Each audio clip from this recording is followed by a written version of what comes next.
정주용 시인이 쓴 향수라는 시를 여러분 너무 잘 아실 것입니다.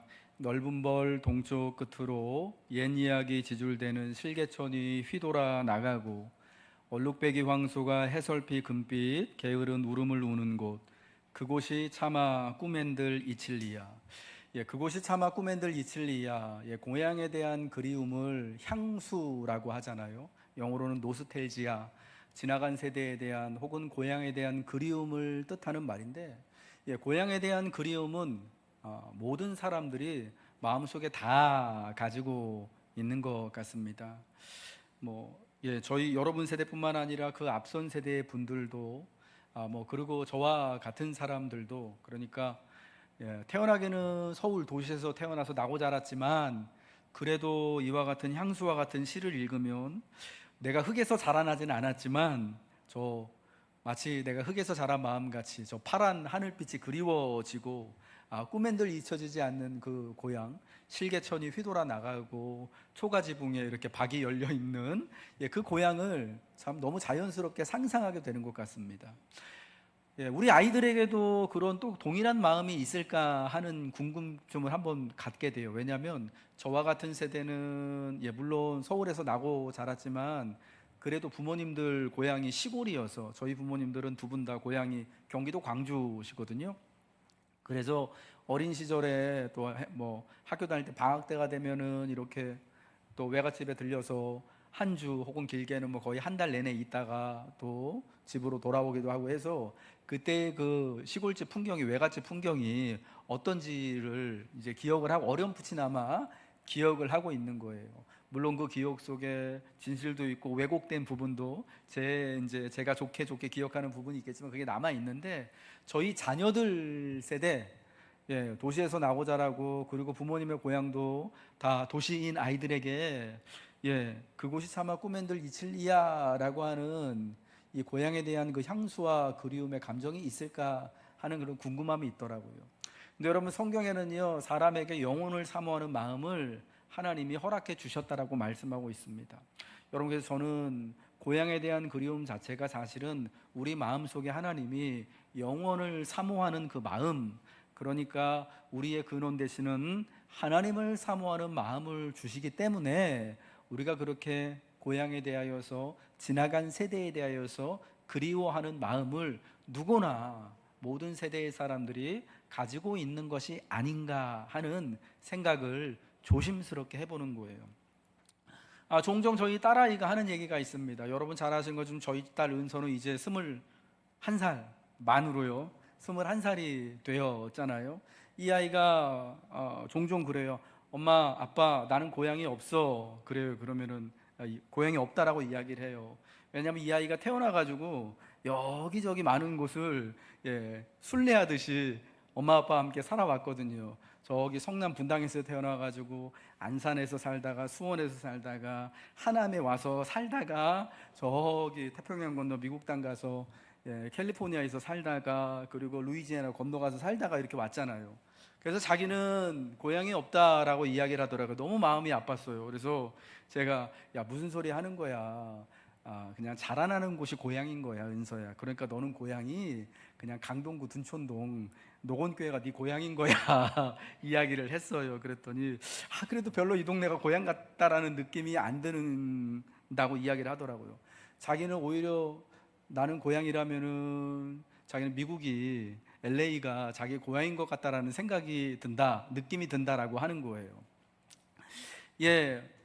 자기는 고향이 없다라고 말하는 딸아이의 이야기를 들으면서 저는 그래도 우리들의 마음속에, 이 아이 마음속에도 그 그리움이라는, 고향에 대한, 근원에 대한 그리움이라는 것이 있구나, 있으니까 고향 이야기를 하고, 아빠 나는 고향이 없는 것 같아, 내 마음속에서 정말 내가 그립게 느껴지는 곳은 저 동네인 것 같아 라고 이야기한다라고 여겨집니다. 여러분, 하나님께서 우리의 영혼마다, 우리의 모든 영혼에 영원을 사모하는 그런 마음을 허락하여 주신 거죠. 그래서 우리가 한 번도 가보지 않고 찾아가 보지 않았지만 저 성경에 나오는 갈릴리나 베들레헴이나 또 예루살렘과 같은 곳을 우리가 가지는 못했지만 그래도 그리워하고 고대하는 마음이 있는 이유가 저는 바로 여기에 있다라고 생각합니다. 우리 모두에게 순례자의 마음이 있는 이유는 하나님이 우리에게 우리의 영혼에 대한 고향을 사모하고 그리워하는 마음을 허락해 주셨기 때문이라고 믿습니다. 오늘 8월 31일 8월의 마지막 날을 거룩한 주의 날로 예배드리는 여러분들의 마음속에 하나님이 여러분들의 고향이 되어 주시기를, 또 하나님이 여러분들에게 영혼을 사모하는 그 마음을 더욱 풍성하게 허락하여 주셔서 여러분의 인생의 순례길에 마침내 그 고향인 그곳에서 하나님의 위로와 안식을 누리시기를 주님의 이름으로 축복합니다. 말씀으로 떠나는 순례 여정 9번째 시간, 우리가 오늘 함께 떠나볼 순례지는 예루살렘 동쪽에 위치한 겟세마네 동산입니다. 겟세마네는 올리브 기름을 짜는 틀이라는 뜻을 가지고 있습니다. 우리 성경에 특별히 예루살렘 동쪽에 감람산이라고 하는 곳이 있죠. 여러분이 감람산 기슭에 있는 동산이 바로 겟세마네 동산입니다. 사진 한번 띄워 주시겠습니까? 예, 이게 뭐 산 같기도 하고 동산 같기도 한 이 곳이요. 예, 바로 감람산 기슭에 있는 겟세마네 동산입니다. 감람산은요, 여러분들 너무너무 좋아하시는 올리브 나무를 말하는 겁니다. 그러니까 저 겟세마네 동산은요, 올리브 기름을, 그러니까 올리브 나무 열매를 가지고 올리브 기름을 짜는 곳이라는 뜻의 이름을 가지고 있는 거예요. 예루살렘 동쪽에 저렇게 감람산이 있고 그 산기슭에 여러 사람이 모여서 같이 모임을 할 수 있을 만한 동산, 겟세마네 동산이 있고요. 그 겟세마네 동산 아래, 그러니까 감람산의 가장 밑에 골짜기가 있는데 기드론 골짜기라고 하는 골짜기가 있습니다. 그러니까 성경에서 보는 감람산, 겟세마네 동산, 그리고 기드론 골짜기는 다 같은 지명 안에 있는 장소다라는 것으로 이해하시면 좋을 것 같습니다. 예수님께서 12제자 중 한 명인 가룟 유다의 배신으로 당시 종교 지도자들에 의해 잡히시기 전 고통 속에 기도하셨던 곳이 바로 겟세마네 동산, 감람산 기슭에 있던 바로 저 동산입니다. 아까 그 사진 다시 한번 보여주시겠습니까? 이게 올리브 나무예요. 감람나무. 그 나무 사이에 이렇게 좀 공터가 있잖아요. 아마 저와 같은 곳에서 예수님께서 시몬과 야고보, 요한 제자들과 함께 밤이 새도록 하나님의 원대로 이루어지길 원합니다라고 고통 속에 예수님이 기도하셨을 거라고 생각합니다. 제가 감람나무인데 나무가 어때요? 좀 우리가 알고 있는 나무하고는 조금 좀 다르죠. 제가 아무튼 여러분 좋아하시는 올리브 나무, 올리브 기름이 나오는 올리브 나무, 감람나무인 거예요. 겟세마네는 주님과 제자들이요 종종 기도하시기 위하여서 들르셨던 곳입니다. 유다가 무리를 이끌고 예수님을 체포하러 올 수 있었던 이유도 예수님이 이제 이 시간에는 저기 가서 기도하고 계신다라는 것을 잘 알고 있었기 때문이죠. 이 겟세마네 동산은 특별히 그래서 우리에게는 기도의 동산, 기도하는 곳으로 잘 알려져 있습니다. 그냥 올리브 기름만을 짜는 것이 아니라 그 동산에 밤이 새도록 예수님이 제자들과 함께 기도하셨던 곳, 예수님이 습관을 따라 들르셔서 하나님 아버지께 기도하신 곳이 바로 겟세마네 동산이었다라는 것입니다. 이 동산의 이야기를 통하여서 우리가 알 수 있는 것이 있습니다. 첫 번째, 예수님은 습관을 따라 기도하셨다라는 것입니다. 오늘 본문 마가복음 14장 32절의 말씀 우리 같이 읽겠습니다. 시작. 그들이 겟세마네라 하는 곳에 이름에 예수께서 제자들에게 이르시되 내가 기도할 동안에 너희는 여기 앉아 있으라 하시고, 병행되는 본문인 누가복음 22장 39절부터 40절 말씀 보겠습니다. 시작. 예수께서 나가사 습관을 따라 감람산에 가시매 제자들도 따라갔더니 그곳에 이르러 그들에게 이르시되 유혹에 빠지지 않게 기도하라 하시고. 아멘. 이 두 본문, 같은 사건을 다루고 있는 이 두 본문을 보면 예수님은 그날 습관을 따라 감람산에 가신 거예요. 그러니까 제자들과 함께 예루살렘에서 유월절 마지막 식사, 우리에게는 최후의 성찬으로 알려져 있는 그 성찬을 제자들과 함께 하시고, 제자들에게 예수님의 죽음을 다시 한번 알려주시고, 너희 중에 한 사람이 나를 팔아먹을 거다라는 것을 알려주시고 나서 그 모든 시간을 다 마치시고 집을 나오셔서 감람산 기슭에 있는 겟세마네 동산에 습관을 따라 가신 거예요. 습관을 따라 감람산에 오르셔서 뭘 하셨냐? 기도하시기 위해서였다라는 거예요. 그러니까 예수님의 습관은 뭐예요? 기도하시는 거예요. 기도하시기 위하여서 예수님은 습관을 따라 그날 밤에 아마 늦은 밤 시간이었을 텐데 집을 나와서 그냥 식사 다 끝난 다음에 그곳에서 그냥 숙박을 해결하신 게 아니라 그 집을 나와서 저 산기슭, 예루살렘 동편에 있는 감람산 산기슭에 올라 겟세마네에서 습관을 따라 기도하셨던 거예요. 여러분, 예수님에게 기도는 습관이었습니다. 매일에 해야 할 일 중에 가장 중요한 일이었습니다. 아마 예수님이 오래전부터 기도는 예수님의 일상을 형성해 오는 매우 중요한 의식이었던 것으로 우리는 이해할 수가 있습니다. 쉬지 말고 기도하라는 성경의 말씀은 기도가 내 생활의 일부가 되어야 함을 말씀하는 것이에요. 바로 우리 예수님께서 그러셨던 것처럼 말입니다. 여러분, 예수님은 습관처럼 기도하셨기 때문에, 습관을 따라 기도하셨기 때문에 우리도 이 겟세마네 동산의 예수님을 보며 기도가 우리의 일상의 중요한 습관이어야 함을 분명히 깨닫게 되는 겁니다. 따라하겠습니다. 기도는 습관입니다. 기도는 습관입니다. 기도가 우리의 습관이 되어야 하며, 또한 동시에 기도가 습관처럼 되지 않으면 누구도 어떠한 상황에서도 우리는 기도할 수 없음을 또한 알 수가 있는 거죠. 아무리 좋은 일상의 일들도요, 아무리 몸에 좋은 음식이나 몸에 좋은 운동이라고 하더라도 그것을 먹을 습관이 되지 않으면, 그 운동을 또 규칙적으로 하는 습관이 배어 있지 않으면요, 아무리 좋은 운동도 내가 할 수 있는 게 없고요, 아무리 좋은 음식도 사실은 습관이 되지 않으면 받아 먹을 수가 없는 거예요. 예수님께서 습관을 따라 감람산 겟세마네 동산에 가셨습니다. 시몬, 그러니까 베드로죠, 야고보, 요한 등의 제자들과 함께 기도하고자 가셨습니다. 그런데 예수님은 그날 밤 간절히 밤을 새우도록 기도하시는데, 같이 기도하려고 데리고 가셨던 제자들은 피곤하여 기도하지 못하고 있는 모습, 잠자다가 졸다가 깨다가 하는 모습을 오늘 우리가 발견하게 되는 것입니다. 간절한 모습으로 기도하시며 아빠를 부르시는 예수님 곁에 가장 가까이 있었던 시몬은 1시간도 깨어있지 못하다고 예수님이 말씀하시는 겁니다. 내가 나와 함께 있어 1시간도 깨어있지 못하느냐? 마음에는 시험에 들지 않게 깨어 기도해라. 마음에는 원이로되 넌 참 육신이 약하구나 라고 말씀을 하시는 그 말씀이 오늘 우리에게도 해당되는 것 같지 않습니까? 왜 시몬은 1시간도 깨어서 예수님과 같이 기도할 수 없었겠습니까?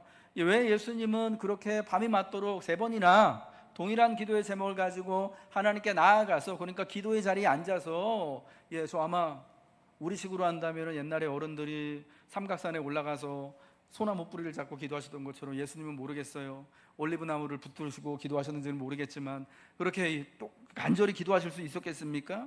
기도의 습관 유무였다라는 거예요. 아무리 유익하고 좋은 것도 내가 습관 들이지 않으면 할 수가 없는 거거든요. 예수님에게는 기도가 습관이셨기 때문에 매일매일 일어나자마자 기도하시고, 또 유대인들이 정한 그 시간을 따라 기도하는 그 시간에 기도하시고, 하룻밤 모든 일을 마치고 기도하시는 것이 항상 그분의 모습이었기 때문에 그게 그때에도 기도하실 수 있었던 거지만, 그러나 시몬과 같은 제자들은 예수님과 같은 기도의 습관이 아직 되어 있지 않기 때문에 기도하지 못했다라는 거예요. 기도가 중요한 것을 알고 기도해야 하는 것을 잘 알죠. 우리는 너무나 다 잘 알고 있습니다. 그리고 이와 같은 때, 예수님이 겟세마네 동산에 들어가셨던 때와 같은 때는 반드시 기도해야 한다는 것을 알지만 우리는 기도하지 못해요. 병행 본문인 누가복음 22장 5절에 보면은 제자들이 슬펐대요. 예수님이 우리 같이 기도하자 하는데 기도하지 못하고 있으면서 예수님이 이제 좀 책망 아닌 책망을 듣잖아요. 마음에는 원이로되 너희들 육신이 너무나 약하구나. 우리 같이 기도하자고 할 때 그들의 마음이 슬펐다, 슬퍼서 기도하지 못했다 라고 누가복음에서는 말씀하고 있습니다. 마음이 굉장히 무겁고, 마가복음, 마태복음에서는 제자들이 굉장히 피곤해서 기도하지 못했다고 하고요, 누가복음에서는 그들이 마음이 슬펐다, 기도하지 못했다, 그래서 기도하지 못했다라고 말씀하고 있습니다. 여러분, 피곤하면 기도하지 못하기가 기도할 수 없는 게 그럴 수 있을 것 같습니다. 몸이 너무 피곤하고 힘들면 하나님 앞에 기도하려고 깨어있는 게 여러분 얼마나 고통이고 힘든지 잘 아시죠? 기도 시간에 이렇게 잠이 잘 오는 이유가 있는 거예요. 그런데 슬픈데 기도하지 못하는 건 여러분 왜일까요? 너무 마음이 심히 주님처럼, 주님이 그렇게 말씀하시잖아요. 내 마음이 심히 고민하여 죽게 되었으니 너희 여기서 나랑 같이 기도하자 하실 때, 여러분 주님은 그런 간절하고 절박하고 고민하고 죽게 된 마음이 있기 때문에 하나님 앞에 간절히, 누가복음에 의하면은 흐르는 땀방울이 마치 핏방울처럼 그렇게 간절히 기도하실 수 있었던 것 같은데, 여러분 주님처럼은 아니지만 제자들도 그때 슬펐거든요. 마음이 괴롭고 슬펐어요. 제자들도요. 그런데 그들은 기도가 안 되는 거예요. 왜냐? 습관이 그만큼 되어 있지 않은 거죠. 기도해야 하는데, 기도해야만 하는데 기도할 수 있는데 왜 기도하지 못하겠습니까? 습관이 없기 때문이에요. 훈련이 되어 있지 않기 때문입니다. 여러분들도 기도해야 하는 것 너무너무 잘 아시죠? 그러나 여러분, 왜 우리가 기도하지 못합니까? 훈련이 잘 되지 않아요. 습관이 잘 되어 있지 않아요. 여러분, 그러므로 우리가 다시금 기도하기 위하여서 기도의 습관을 잘 가져야 할 줄 믿습니다. 여러분 모두에게 기도의 습관이 다시금 일어날 수 있기를 저는 소망하고 소망합니다. 제가 그렇게 주님을 따라서 기도하는 것이 습관이 되어지길 바랍니다. 습관을 따라 밤 늦은 시간이건 이른 새벽 시간이건 하나님 앞에 기도가 필요한 시간이면 언제든지 하나님 앞에 나아가서 내가 있는 곳이 기도하는 곳 되어줄 수 있는 은혜가 있었으면 좋겠어요. 기도가 습관이 되기 위해서는 여러분에게 세 가지 말씀드리고 싶어요. 여러분, 감사로 기도하시기 바랍니다. 감사가 사실은 가장 좋은 기도인 거예요. 내가 하나님 앞에 감사할 수 있는 일들이 일어날 때, 혹은 그렇지 않을 때라도 모든 일에 대하여서 여러분 감사해 보십시오. 감사만큼 좋은 기도가 없는 거예요. 두 번째는요, 여러분 매일 잠자리에 들기 전 하루를 복귀하면서 기도해 보십시오. 잠자리에 들기 전에 그 짧은 10분의 시간, 혹은 여러분 그 5분의 시간, 10분도 너무 기신가요? 그럼 약 5분의 시간 정도를요, 하나님 앞에 그날을 복귀하면서 오늘 무슨 일이 있었는지를 복귀하면서, 하나님 이런 일이 있었습니다, 하나님 이런 일들 가운데서 오늘 하루를 잘 지내게 해주심을 감사합니다라고 하루를 위해서 복귀하며 감사의 기도를 해보십시오. 여러분, 그렇다면은 다음날 이른 아침에 떠지는 눈이 떠질 때 여러분 그 새로운 날, 그 아침이 다르게 여러분에게 다가오리라고 생각됩니다. 그리고 마지막으로 세 번째로, 여러분 꼭 기도의 시간을 정해서 기도해 보시길 바랍니다. 내가 기도하는 시간, 예적의 유대인들은 하루에 꼭 3번 정한 시간에 여러분 기도를 드리잖아요. 정시에도 기도를 드리고 오후 3시에도 기도를 드리고 해가 질 때도 기도를 하고, 이렇게 기도의 시간을 여러분 개인적으로 정해서 내가 이때는 기도하는 시간이다라고 해서 기도해 보십시오. 처음에는 기도하는 시간을 정해 보시고요, 그 다음에는 그 기도하는 시간의 양을 한번 정해 보십시오. 10분 혹은 20분 혹은 좀 길게 30분 혹은 50분 이렇게 한번 정해 보셔서 기도해 보세요.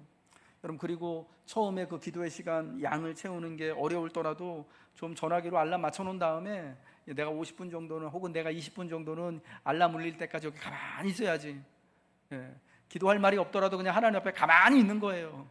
여러분, 그러면 그 시간들이 습관이 되어져서 여러분의 기도를 하나님께로 이끌어 주실 줄로 믿습니다. 그리고 그 습관이 여러분을 기도의 사람으로 변화시키셔서 그날 겟세마네에서 하나님과 함께 하셨던 우리 주님과 같은 은혜를 누리게 될 줄로 믿습니다. 기도의 습관 3가지 뭐라고요? 처음에는 모든 일에 감사하는 거예요. 감사할 때마다 기도하기, 그 다음에 잠자리에 들기 전 기도하기, 그리고 시간을 정해놓고 내가 정한 시간에 그 정한 양만큼 하나님 앞에 또 기도로 머물기. 여러분, 이 3가지가 여러분의 기도의 습관을 바르게 또 인도해 주리라고 믿습니다. 겟세마네 동산에서 주님은 두 번째로요, 시험에 들지 않게 기도하셨습니다. 따라하겠습니다. 시험에 들지 않게 기도하셨다. 우리 예수님께서 시몬과 제자들에게 시험에 들지 않게 깨어 기도하라 하셨는데, 여러분 그것은 제자들에게만 하신 말씀이 아니라 주님 자신에게도 해당되는 말씀이었다라는 겁니다. 제자들에게 시험에 들지 않게 깨어 기도하라. 우리 본문을 살펴보면 예수님은 적어도 2번 이상 제자들에게 이와 같이 기도하라는 말씀하셨습니다. 얘들아 기도해라, 시험에 들지 않게 기도해라, 유혹에 빠지지 않게 기도해라. 왜? 그때는 시험의 때였기 때문입니다. 예수님도 제자들도 큰 시험을 당하고 있기 때문에 시험에 들지 않게, 그러니까 시험에 지지 않게 시험의 때를 잘 지나가기를 예수님은 구하신 것이에요. 예수님이 당하시는 시험의 때는 바로 십자가를 지시는 때를 말씀하는 겁니다. 이 겟세마네 동산에서 기도를 하시기 전에 무슨 일이 있었습니까? 예수님이 제자들과 예루살렘의 어느 집에서 함께 마지막 유월절 식사를 하시고 주님이 이렇게 유월절에서 찢기는 그 빵처럼 고기처럼 찢겨서 돌아가실 것임을 말씀하시고, 이 함께 식사를 먹는 자 중에 한 제자가 예수님을 팔아 넘길 것을 말씀하시지 않았습니까? 그 일이 있고 난 다음에 여러분, 그 일은 겟세마네 동산에 가서서 기도하셨단 말이에요. 여러분, 지금까지 주님이 말씀하신 모든 것은 십자가를 염두에 두고 하시는 말씀이에요. 주님은 그 십자가에 달리실 순간을 맞이하시는 거예요. 그러니까 주님이 당하시는 시험의 때는 십자가의 때가 분명한 것 같습니다. 그런데 예수님이 당하시는 시험은 십자가에 달리시는 것이 아니에요. 우리가 보통 예수님이 당하신 시험이 십자가에 달리시는 것으로 이해를 하는데, 십자가에 달려서 온 세상을 향한 대속의 죽임을 당하는 것은 예수님을 이 땅에 보내신 하나님 아버지의 뜻이잖아요. 그리고 주님도 이를 위해 이 땅에 오시지 않았습니까? 십자가는 예수님의 사명이에요. 예수님은 그것을 감당하시기 위하여서 이 땅에 우리와 같은 사람의 모습으로 오신 것이다라는 거예요. 그러니 십자가에 달리시는 것이 예수님에게 시험이 될 수가 없는 거예요. 오히려 십자가에 달리시면서 돌아가시는 것이 예수님이 하나님께 순종하는 것이고 하늘의 뜻을 이루는 예수님의 가장 큰 소명이 되는 것입니다. 그러므로 오히려 주님이 당하시는 시험은 뭐냐? 십자가에 달리시지 않는 것이에요. 십자가의 고난과 죽음을 피하는 것이 예수님이 만나시는 예수님의 시험의 때인 거예요. 그래서 십자가에 달리시지 못하셔서 하나님 아버지의 뜻을 이루지 못하는 것, 하나님께 순종하지 못하시는 것이 예수님이 지금 당하시는 십자가의 때, 예수님이 지금 당하시는 시험의 본질이다라는 거예요. 십자가는 너무 큰 고난과 두려움을 가지고 오는 것이기 때문에 예수님도 가능하면 이때가 예수님에게서 지나가시길, 그러니까 예수님이 십자가의 고초를 겪지 않으시기를 바라시며 기도하셨던 것이죠. 그 십자가에서는 세상으로부터, 그리고 잠시지만 하나님 아버지로부터도 외면당하는 것이기 때문에 너무 큰 고난과 아픔이 있는 것이기 때문에 주님도 이것을 지기를 싫어하셨던 것입니다. 마음은 그러셨던 것이죠. 이게 주님의 시험의 본질이었던 거예요. 오늘 성경 말씀 34절에요. 내 마음이 심히 고민하여 죽게 되었으니, 이 십자가를 져야 되나 말아야 되나, 안 졌으면 좋겠는데 하는 그 마음이요. 십자가로 인해 주님이 당하시는 시험이 어떤 것인지 느낄 수 있어요. 고민과 고난의 순간은 여러분 시험의 순간입니다. 우리는 예수님처럼 때로 이 세상에서 고난과 고통의 터널을 통과하며 하나님 아버지의 뜻을 이루어 나가게 됩니다. 여러분, 고난이 시험을 가져오기도 합니다만, 그러나 고난은 하나님의 뜻을 이루기도 합니다. 자신이 당할 고난과 죽음의 운명을 환영할 이는 사실은 아무도 없습니다. 그래서 고난 중에 아버지의 뜻을 이루기 위해 우리 예수님은 기도하신 거예요. 우리가 시험 중에 기도해야만 하는 이유입니다. 여러분이 인생의 경랑 속에 휘말리고 두려움과 불확실함으로 힘겹다고 해서 그것이 잘못된 길을 가고 있거나 내가 잘못된 지점에 도달했음을 의미한다고 생각하지는 마시기 바랍니다. 그리스도인은 언제나 내적인 평안과 안정을 누려야 한다고 생각하는 것은 사실이 아닙니다. 옛적의 제자들은 주님과 함께 그 배 위에 타고 있었어도 풍랑을 만났어요. 배가 뒤집힐 뻔한 풍랑, 그래서 그 한밤중에 바다에 빠져 죽을 뻔한 위험을 여러 차례 여러분 겪었던 것을 우리는 잘 알고 있습니다. 시험과 고난과 불안과 두려움은 언제나 인생의 기본값인 거예요. 믿음에 항상 따라오는 것이 시험과 고난입니다. 기도하기 때문에 시험에 들지 않고 시험을 만나지 않는 것이 아니라 내가 기도하기 때문에 시험을 당하여도 견뎌내고 승리하는 것입니다. 사랑하는 교우 여러분, 시험이 있으니 기도하시기를 주님의 이름으로 부탁드립니다. 고난으로 하나님의 뜻을 이루기 위하여서 기도하시기를 주님의 이름으로 부탁드립니다. 시험과 고난이 우리가 기도함을 통하여서 오히려 하나님의 뜻을 이루며 우리의 믿음과 인생을 더욱 하나님 앞에 성숙하게 하는 기회가 되어지고 은혜가 될 줄로 믿습니다. 세 번째로 겟세마네에서 예수님은 아버지의 뜻을 위해 기도하셨습니다. 따라하겠습니다. 아버지의 뜻을 위해 기도하셨다. 오늘 본문 35절 36절의 말씀 읽겠습니다. 시작. 조금 나아가사 땅에 엎드려 될 수 있는 대로 이 때가 자기에게서 지나가기를 구하여 이르시되 아빠 아버지여 아버지께서는 모든 것이 가능하오니 이 잔을 내게서 옮기시옵소서. 그러나 나의 원대로 마옵시고 아버지의 원대로 하옵소서 하시고, 예수님은 하나님께 매우 솔직히 기도하셨습니다. 될 수 있다면, 가능하면 이 잔을 내게서 옮겨주시옵소서. 그러나 나의 원대로 마옵시고 아버지의 원대로 하옵소서. 기도하시는 데 있어서 또 습관을 따라 기도하신 예수님, 하나님의 뜻을 위해 기도하신 예수님은 하나님 앞에 솔직하게 숨기는 것 없이 기도하셨던 것이 분명합니다. 솔직한 주님의 마음은 이때가 지나가기를 바라시는 것입니다. 십자가를 지고 싶지 않으신 것입니다. 십자가 위에서 당할 고난과 죽음을 생각하니 무섭고 두려우신 것입니다.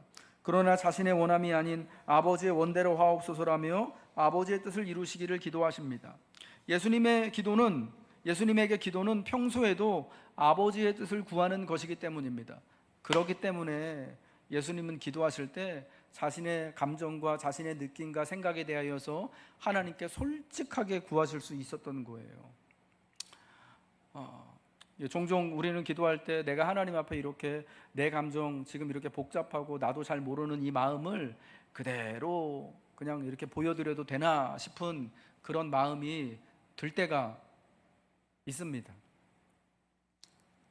좀 부끄럽기도 하고 창피하기도 하고, 이러면 하나님 앞에 내가 안 될 것 같은 여러분 그런 이상한 마음이 들기도 합니다만, 그러나 여러분 예수님이 기도하셨던 것을 생각해 보세요. 가장 힘들었던 그때에 예수님은 자신의 마음을 아버지께 숨기거나 감추시지 않으셨어요. 아버지의 뜻을 구하는 기도를 하는 사람들은요, 하나님께 대하여서요 솔직하게 기도드릴 수 있는 거예요.